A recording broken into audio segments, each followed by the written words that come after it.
Hey everyone, hope you all are doing well. देखिए, क्या भारत सरकार 50 रुपए के सिक्के को लॉन्च करने की तैयारी में है? ये मेरा एक सवाल है। जवाब में है कि ऐसा कुछ भी नहीं है।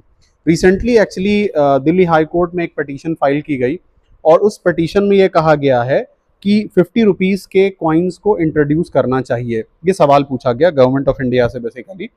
अब देखिए, यहाँ पे एक बात समझ लीजिए कि जो कॉइन्स और रुपीज़ का इशू होता है, रुपी की नोट्स का यानी कितनी प्रिंट होंगी, कैसे प्रिंट होंगी, इसका जो अधिकार होता है वो रिजर्व बैंक ऑफ इंडिया के हाथ में होता है। लेकिन जब आप बात कॉइन्स की करते हो तो कॉइन्स का जो राइट होता है वो गवर्नमेंट ऑफ इंडिया के हाथ में होता है कि कितने कॉइन्स को गवर्नमेंट मिंट करना चाहती है। तो ये सवाल जो किया गया है उसके जवाब में actually reserve bank of India ने एक सर्वे किया था और सर्वे के बाद में उसने एक विश्लेषण दिया, एक आउटकम निकाला कि जो कॉइन्स होते हैं उनके वेट और उनके साइज की वजह से उनको कैरी करना मुश्किल होता है। इस वजह से 5, 10, 20 तक के तो कॉइन्स ओके हैं, लेकिन 50 रुपए के कॉइन को यूज करने को लेके पब्लिक के बीच में जो सर्वे कंडक्ट किया उसका कोई बहुत ही पॉजिटिव रिजल्ट नहीं दिखा गया।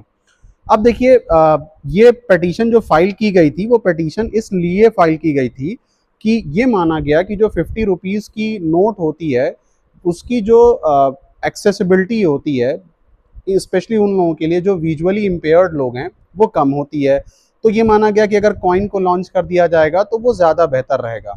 इसके रिस्पॉन्स में गवर्नमेंट ने एक्चुअली खुद ये बात को माना है कि कुछ टेक्निकल इश्यूज़ की वजह से जो 50 रुपीज़ की नोट प्रिंट होती हैं वो नोट में कुछ ऐसे इशू हैं जिसकी वजह से उसकी एक्सेसिबिलिटी या फिर उसको स्पेशली विजुअली इम्पेयर्ड कैंडिडेट उतनी अच्छी तरीके से उसको नहीं देख पाता है। अच्छा, इस पर्टिकुलर इशू को एड्रेस करने के लिए आरबीआई ने 2020 में एक प्रोग्राम लॉन्च किया जिसका नाम था मैप यानी मोबाइल एडेड नोट आइडेंटिफायर, जिसमें ऑडियो रेजिस्टेंस रहता था जो पब्लिक के बारे को इस नोट के बारे में बता देता था। उसके बाद अगर आप देखिएगा तो 2019 में already reserve bank of India government ने जो है कॉइन्स की नई सीरीज को रीडिजाइन करके लॉन्च किया था। 1 रुपए, 2 रुपए, 5 रुपए, 10 रुपए, 20 रुपए, और उस रीडिजाइन में भी 50 रुपीज़ की कॉइन को कंसिडर नहीं किया था।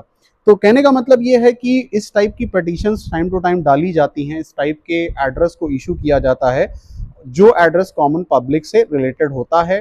तो ये समझ लीजिए कि अगर आपके सामने ये न्यूज़ आती है कि 50 रुपीज़ के कॉइन को इशू करने की बात आती है तो ऑलवेज रिमेंबर कि ऐसा कुछ भी नहीं है और गवर्नमेंट ने इस पर सिरे से मना कर दिया है कि वो 50 रुपीज़ के कॉइन को लॉन्च नहीं करने वाली है।